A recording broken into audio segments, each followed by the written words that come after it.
So, I told you about Atlas, the meanest raider to ever wander this world, and how he fell for Hope, a beautiful raider from a rival gang that didn't give two shits about him. Now, like I said, Atlas, he was used to getting his way, so he gathered up a big old army of raiders, marched right up to the town where Hope's gang, the Junkers, was all holed up, and demanded she come out and talk to him. Hope, headstrong as she was, very politely yelled over the wall and told Atlas exactly where he could shove his intentions.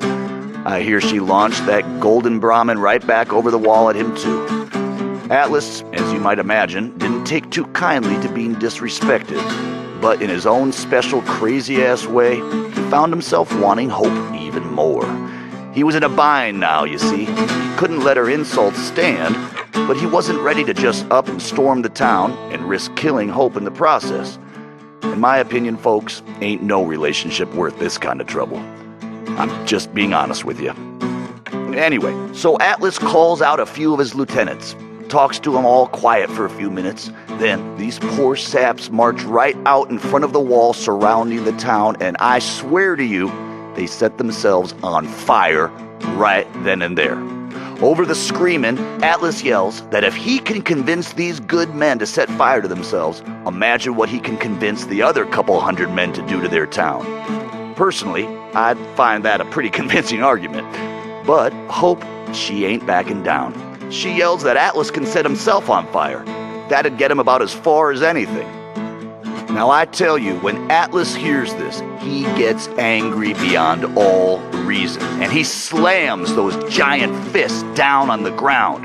As the story goes, windows shattered in Diamond City, and a whole section of Lexington comes crashing down just from the shock of it. Hope and her gang wake up the next morning and find their town's the only thing still standing as far as the eye can see.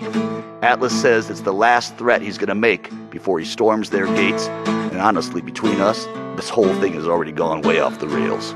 Now Hope, she's a good woman, a raider through and through, but she takes care of her own.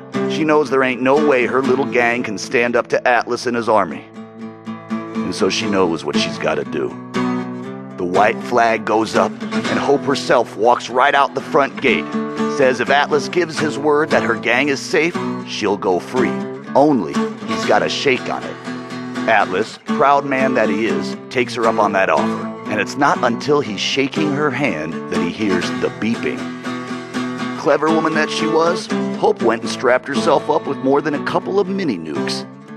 She knew what she was about. Now, I am told that on that day, the sun might as well not even have come up, for all the good it did next to the brightness of that explosion. Men hundreds of miles away went blind. Birds dropped out of the sky for days after. And for as big and as tough as he was, they ain't never found all of Atlas. Like I said at the top, true story. All of it. Is there a moral in all of this? Hell if I know.